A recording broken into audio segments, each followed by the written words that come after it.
예, 증시 전망대 방송 시작하겠습니다. 지난주 증시는 파월의 비둘기적 발언 그리고 고용지표에 안도감을 보이는 그런 흐름이 글로벌 증시에서 나타났고요. 이번 주 같은 경우는 이제 대형주 수급에 어떤 변화가 생기는지 국채금리와 달러가 내려갔기 때문에 수급에 변화가 생길 가능성이 높거든요. 그리고 연준 인사들의 발언이 굉장히 많이 나옵니다. 그래서 이 발언에 따른 어떤 영향이 또 반대쪽 안 좋은 쪽으로 영향을 주는지 봐야 될 것 같고요. 종목으로는 화장품, 화학 이런 종목군들이 강세를 보였는데 어쨌든 금리 상승세가 꺾였잖아요. 그러니까 그렇게 되면서 외국인들의 컴백할 경우 대형 수출주들이 움직임이 나오게 되는지 이런 부분들을 좀 잘 봐야 될 것 같습니다. 우선 지난주 주요국 증시 보면 유럽 제외하고는 대체로 다 올라갔는데 뭐 그렇게 압도적으로 올라간 건 아니죠. 주중반 넘어가면서부터 이제 회복이 된 거고 특히 중국, 홍콩 증시가 상당히 많이 올라갔거든요. 근데 이게 올라갈 만해요. 그러니까 최근에 이제 중국 증시 관련된 펀드 쪽 자금 동향을 보면 자금이 확 유입되고 있습니다. 그래서 중국 쪽에 자금이 좀 몰려가고 있다는 점 잘 생각해 보면 우리나라 증시에서 강한 종목들이 중국 예전에 이제 중국 관련주로 분류가 되던 종목들이거든요. 뭐 화장품이나 카지노나 뭐 석유화학도 마찬가지입니다만은 예전에 이제 중국 관련주로 분류가 되던 종목군들이 좀 강세를 보이고 있죠. 그러니까 최근에 좀 트렌드가 되는 게 아닌가 이렇게 싶고요. 자금이 어디서 빠져나가서 가나 봤더니 이제 가상화폐 쪽에서 자금이 빠져나가고 있습니다. 그래서 물론 이 자금이 그대로 중국으로 간다라는 건 아닌데 최근에 이제 그 주요 펀드별로 자금 동향을 보면 암호화폐는 유출, 그다음에 중국 펀드는 유입, 뭐 이런 구도가 나오고 있는 게 특징이고요. 그다음에 주요 종목들 상승률 보면 미증시에서는 이제 애플이 지난주에 뭐 금요일에 강세 보여서 주간 8%나 올라갔고 테슬라가 올라갔는데 테슬라는 좀 하루 급등하고 나서 그 다음에 올라가지 못해서 좀 어정쩡한 느낌이 들긴 하죠. 그리고 이제 반도체는 좀 눌리는 모습이었고 에너지주 국제유가 빠지면서 에너지 약했고 어쨌든 지난주는 애플과 테슬라 빅테크주들 중심으로 강세를 보인 그런 주간이었고요. 우리 증시에서는 이제 모바일 폰 부품 관련주들 뭐 BH라든가 코스피에서는 이제 LG이노텍이라든가 애플 관련된 종목군들이 강세를 보였고 셀트리온 제약 하여튼 셀트리온 그룹의 제약주들이 상대적으로 좀 선전하는 그런 모습을 보인 게 이제 특징이었습니다. 지난주 코스닥 같은 경우는 2차 전지하고 일부 반도체주 외에는 올라간 종목이 조금 더 많긴 했어요. 그래서 상승 종목 수가 좀 많았던 그런 모습을 보인 게 특징이었고 코스피에서는 뭐 석유화학, 2차 전지, 건설, 그다음에 카카오가 올라간 게 좀 특징적인 그런 모습이었고 대형주 반도체가 좀 눌리는 금융주 눌리고 조선자동차 빠지고 그러니까 석유화학이라든가 철강, 그러니까 소재 쪽하고 인터넷 관련된 종목군들이 상대적으로 더 선전을 하는 이제 그런 모습을 보인 게 특징이었습니다. 근데 뭐 일단 미국 같은 경우는 실적 기반으로 올라가고 있다. 그러니까 지금 S&P 500 기업들 실적 나오고 있는데 평균적으로 77%가 예상치를 상회하는 그런 결과를 내고 있거든요. 그래서 뭐 5년 평균하고 좀 비슷합니다. 그래서 미국 기업들은 실적을 기반으로 올라가는 거다. 이렇게 이제 되고 있는 거고 우리나라 같은 경우는 업종별 좀 순환이 되는 특별한 어떤 이슈보다는 시장의 어떤 금리라든가 환율에 대한 부담이 그동안 있었기 때문에 수급만 가지고 올라가는 그런 모습을 보였죠. 그래서 약간 이제 미국과 우리나라가 증시가 반응하는 움직임이 좀 다른 그런 이유긴 했습니다. 그런데 이제 중요한 건 금리인데 우리 입장에서는 이게 제일 중요한 데이터거든요. 지난 주말에 10년물 국채 금리는 4.5% 전후까지 빠졌고 2년물 국채 금리는 4.8% 정도까지 빠졌거든요. 이제 금리가 추가적으로 더 내려갈 가능성도 제기가 되고 있죠. 왜냐하면 파월이 이제 금리는 어쨌든 올라가진 않을 것 같다. 금리 인상은 없다. 이런 취지의 언급을 했고 그리고 지난주에 나왔던 고용지표, 그다음에 제조업지표, 그러니까 PMI 지표 이런 구매관리자 지수 이런 데이터들이 예상치보다 낮게 나오면서 사실상 금리 인상은 이제 완전히 끝난 거다 이렇게 되고 이제는 언제 인하할 거냐 이런 쪽으로 바뀌어 있잖아요. 그리고 정부와 연준에서 추가적으로 예를 들어서 이제 연준 같은 경우는 양적 긴축 저는 이제 삥 뜯는다라는 표현을 드렸죠.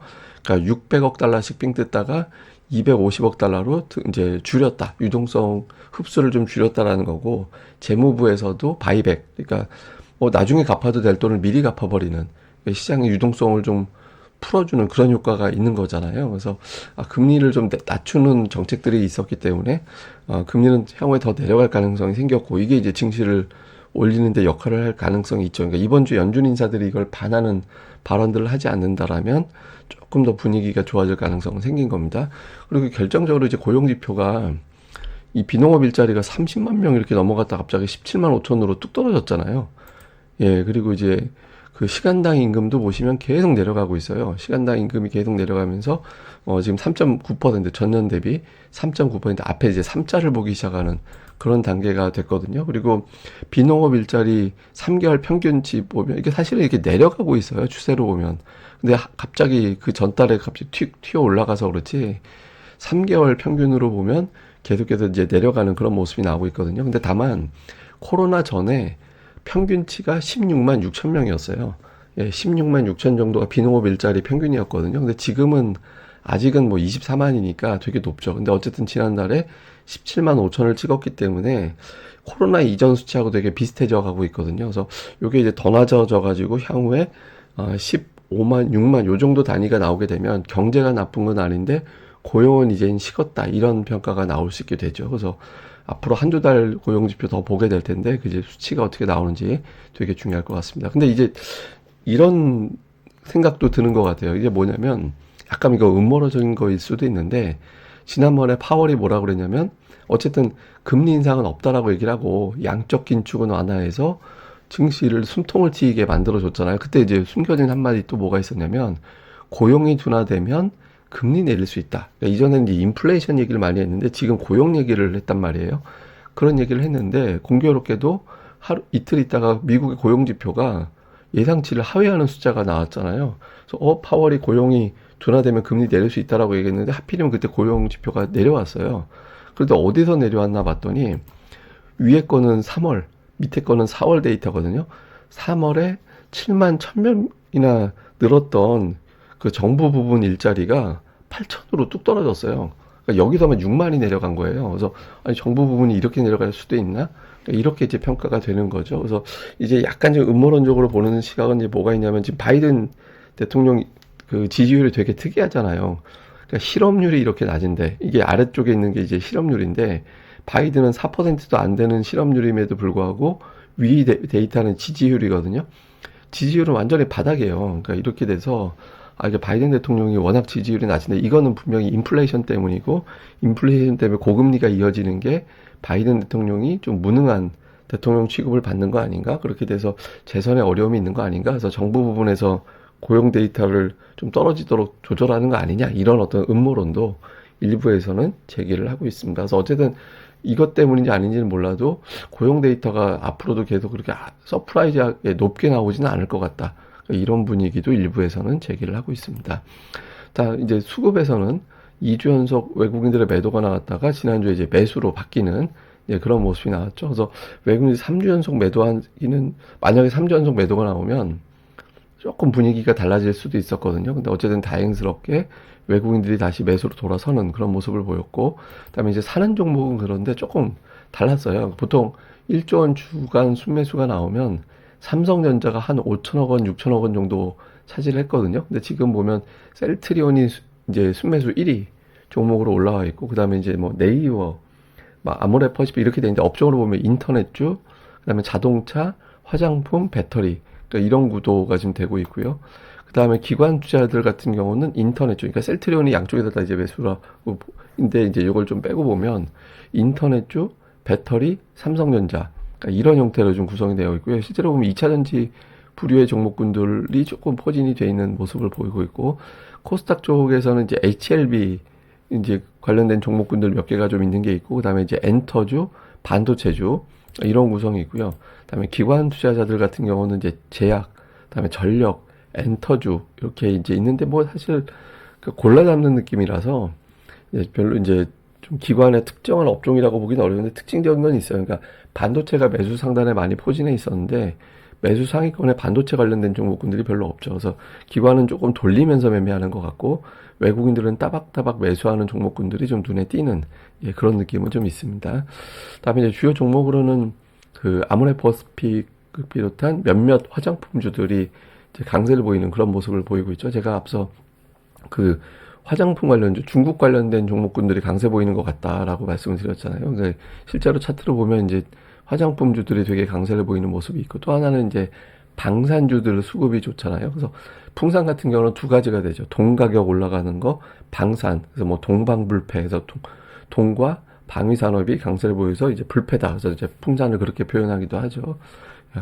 근데 주가 되게 많이 올라갔네요. 근데 하여튼 그렇고, 다음에 석유화학주들도 은근히 살아나고 있어요. 지난주 이제 계속 양봉이 내는, 주가가 뭐 되게 많이 올라갔다라는 건 아닌데, 양봉 보여주면서 21선 살짝 위에서 마감이 됐거든요. 저기 안착까지 가게 되는지 볼 수가 있고, 그 다음에 네이버, 카카오 네이버 이런 종목군들이 조금 살아나는 건가? 뭐 실적으로 돌아서는 건가?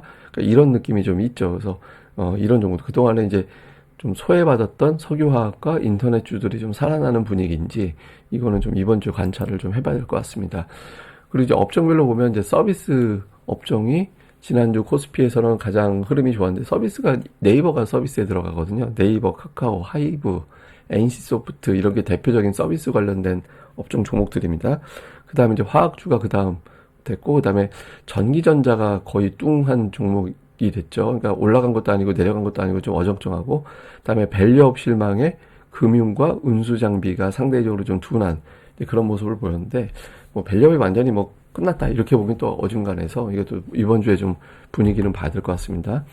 코스닥에서는 이제 오락문화가 엔터죠. 엔터가 강했고, 통신장비가 조금 지난주에 이제 변동성이 좀 컸죠. 올라가는 날 화끈하게 올라가는 모습을 보이고, 제약주는 좀 흘러내리는 느낌이었고, 반도체는 뚱했어요. 그냥 빠진 거라기보다는 주초에 빠지고 그 다음부터는 올라갔다 내려갔다 이런 구분이 됐고, 일반 전기전자, 2차 전지 관련된 종목군들이 별로 이제 재미가 없는 그런 형태를 보였는데, 이게 고정되지는 않을 겁니다. 그러니까 왜냐하면 이제 주말 사이에 환경이 바뀌어서 2차 금리 빠지고 달러 인덱스 빠지고 이런 구도가 돼서 외국인들이 매수할 만한 시가총액이 좀 굵직한 종목군들이 움직임이 나올 수도 있거든요. 그래서 이번 주 어떤 변화가 생기는지 요거는 좀 봐야겠습니다.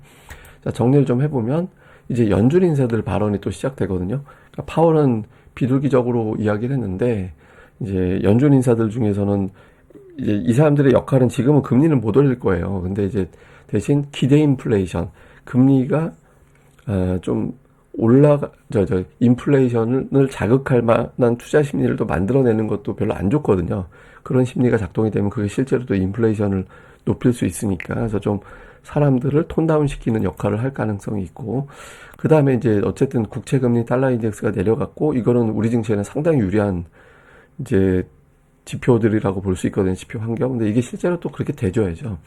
그냥 짜장면 사주듯이 또 사줬다가 또 무서운데 끌고 가면 안 되잖아요. 그러니까 이게 이제 하향 안정되는지 그게 되게 중요하고, 그 다음에 외국인들이 하루 평균 매수하는 규모는 제가 이걸 왜 표현드리냐면, 외국인들이 하루 평균 지수 곱하기 억 원, 그러니까 지금이 2,700이면 하루 평균 2,700억 원 이상 매수해주면 지수를 끌어올리는 역할을 해요. 근데 그 이하가 되면 이건 어정쩡한 매수라고 봐야 되거든요. 그래서 이번 주 하루 평균 거의 뭐 3천억 원 정도, 뭐 우리가 넉넉 잡고 오면, 그럼 이번 주 하루 거래일이 적기 때문에 주간 단위로 1조 2천억 원 이상의 매수가 들어오느냐. 그리고 그 절반이 삼성전자가 들어와야 되고, 제가 이제 늘 말씀드린 강세장의 특징은 뭐냐면, 전기전자, 자동차, 철강, 화학, 금융, 이 5개 중에 4개가 순매수로 잡혀야 돼요. 그러면은 이제 외국인들이 멱살 잡아 올리는 장이 되거든요. 그러니까 그런 구도가 되지 않으면 그냥 종목 장세입니다. 그러니까 그 구도 되는지.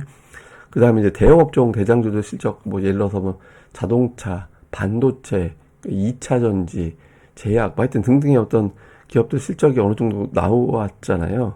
그러니까 뭐 간은 다 봤거든요. 그래서 이제 중성주 쪽에 어느 쪽에 힘이 실리는지, 뭐 반도체 가는지, 제약이 가는지, 2차 전지 가는지, 자동차 쪽에 가는지, 그 하위 업종에 해당되는 종목군들이 움직임이 나올 가능성이 있거든요. 그래서 이런 것들 이제 이번 주에 좀 종목 장세에 어떤 쪽으로 힘이 실리는지를 잘 봐야 될 것 같고, 저도 그 내용은 계속 매일 데일리 방송에서 정리를 해드릴 겁니다.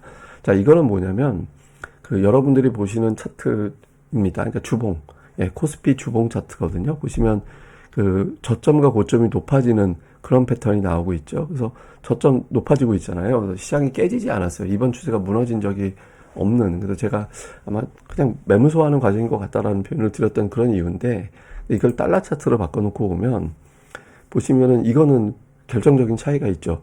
그러니까 200주선이 이제 코스피에서는 공방자리인데 지금은 200주선을 넘어간 적이 없어요.